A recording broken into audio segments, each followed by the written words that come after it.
What we have here is the world's largest restroom facility ever. I mean, it's literally like 100 feet long or more.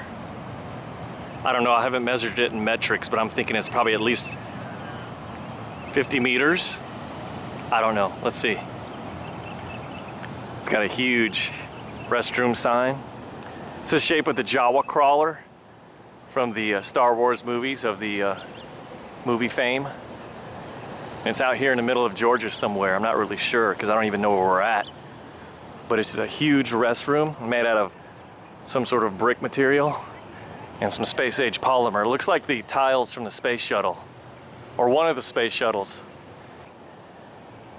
And the restrooms are so large, the doors are like made out of corrugated tin. They're like garages.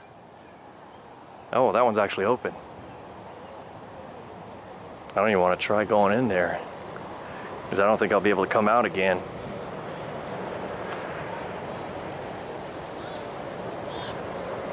Or maybe it's so large and has everything in there, maybe I don't want to come out again.